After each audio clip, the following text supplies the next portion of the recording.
සාදරයෙන් පිළිගන්නවා ශිවකාමච්ච මන්දිරයට.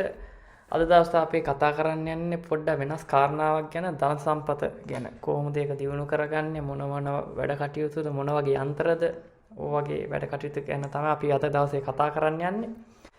එතකොට ශිව ශක්ති වරම්මාලාවේ මේ කොටස් වීඩියෝ කොටස් වල අපි තව වීඩියෝ තියෙනවා එන්න. ඒක මම තාම හදලා නැහැ. ඒක ඔක්කොම හදලා කරලා මම දාන්න. මේ තව මේ වීඩියෝ කොටස් જાතියක් තමයි මේ හදන්න යන්නේ ධනෙ කොහොමද වැඩි දියුණු කරගන්නේ කියලා. අපි එනම් බලමු. දැන් ධනෙ වැඩි කරගන්නවා කිව්වම දැන් ධන සම්පත වැඩි කරගන්න ක්‍රමවේද ගොඩක් තියෙනවානේ. අපි දැන් කවුරු හරි ගාවට ගියායින් පස්සේ ඒගොල්ලන් එක්ක අපිට යන්ත්‍රයක් දාන්න, පූජාවක් දාන්න ඕ වගේ තමයි කරන්නේ. හරි. දැන් ධන සම්පත වැඩි කරගන්න ඉස්සෙල්ලම අපි මේ පුද්ගලයාට එන්න දේව ආකර්ෂණ බලන්න ඕන. දැන් එක එක දෙවිවරුන්ගෙන් ධන සම්පත වැඩි කරගන්න පුළුවන්. අපි බැලුවොත් ලක්ෂ්මේනියන්ගෙන්, කුබේරන් දෙවියන්ගෙන්, එතකොට ස්වර්ණාක්ෂණ බහිරව කියලා ඉන්නවා. ඕ වගේ දෙවියාම්රුවන්සලා ඉන්නවා. දැන් එක්කෙනෙක්ට කුබේරන් යන්ත්‍රය දාලා හරි ගියා කියලා තව කෙනෙක්ට කුබේරන් යන්ත්‍රය දාලා හරියන්නේ නැහැ. අපි ඒකට හරියටියට බලන්න ඕන ඔබතුමාට මොන දෙවියන්ගෙන්ද ආකර්ෂණ වැටෙන්නේ කියලා.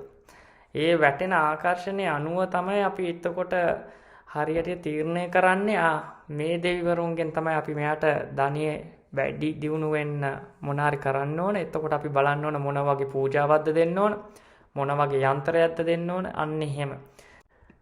හරි. දැන් අපි ඊට පස්සේ මොන දෙවියන්ගෙන්ද ආකර්ෂණය ලැබෙන්නේ කියලා දැනගත්තට පස්සේ අපි මේ දෙවියන් එක්ක සමානව සිටිනවා තව දෙවිවරු මොන ධනිය ලබා ගන්න. එතකොට ඒ ධන්‍ය සම්පතට පිහිට වෙන දෙවිවරු කෙනෙක්ට අපි පූජාව දෙන්න ඕන. හරියටියට එතකොට අපි බලන්න ඕන ඒ පුද්ගලයාට මොන වගේ පූජා භාණ්ඩද දෙන්න ඕන කියලා. ඒ පුද්ගලයාට තියෙන අඩුපාඩු සෑම දෙයක්ම බලලා ඒ පූජා භාණ්ඩ වෙනස් වෙනවා. නැත්තම් මේක පූජා පළතුරු 7ක් කිව්වම මේ පළතුරු 7 විතරක් නෙමෙයි. ඒක බෙහෙත් වර්ග තියෙනවා. ඒ පූජාව තියලා ඊට පස්සේ තමයි යන්ත්‍රය මතරන්නේ. යන්ත්‍රවලත් අපි බැලුවොත් ලක්ෂ්මීමේනියන් ගාවත් ධනෙට, ධන සම්පතට එක එක යන්ත්‍ර තියෙනවා. කුබේරන් දෙවියන් ගාවත් එක එක යන්ත්‍ර තියෙනවා. ඔය ස්වර්ණාක්ෂණ බහිරව දෙවියන් බැලුවත් එක එක යන්ත්‍ර තියෙනවා. ඕ වගේ එක එක යන්ත්‍ර තියෙනවා. එක දෙවියන්ගේ කොට්ටාස තියෙනවා, යන්ත්‍ර කොට්ටාස තියෙනවා. එතකොට අපි දැනගන්න ඕන මොන යන්ත්‍රයද දෙන්න ඕන කියලා.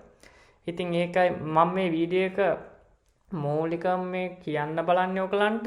එක යන්ත්‍රයකින් හැම කෙනාටම දාලා එක හරියන්නේ නැහැ. ඒක තමයි මම කියන්න බලන්නේ. හරිද? එතකොට මේ යන්ත්‍රය මොන වගේද කියලා හොයාගත්තට පස්සේ හරි අන්නේ යන්ත්‍රය දාලා ඊට පස්සේ ඒකට තියෙන පිළිවෙත් කරන්න. ඒ ටික ඔක්කොම කරයින් පස්සේ තමයි පිහිටන්නේ. ඊට පස්සේ ඔබතුමා ඇත්තටම බලන්න ඕන මේ යන්ත්‍රය ඔක්කොම දාලා කරලා දැන් මේ පූජාවල් ඔක්කොම දාලා කරලා මාස 3ක් වගේ යනකොට හරි මට වෙනසක් තියෙනවද කියලා. නැත්තම් ලිකන් යන්ත්‍රයක් කරේ දාගෙන ඉන්න වැඩක් නැහැ. යන්ත්‍රයෙන් ඔබතුමාට වෙනසක් තියෙන්න ඕන. ඒත් ගොඩක් දුරට මාස 3 පයින්නකොට ඔබතුමාට ලොකු වෙනසක් තේරෙන්න ඕන.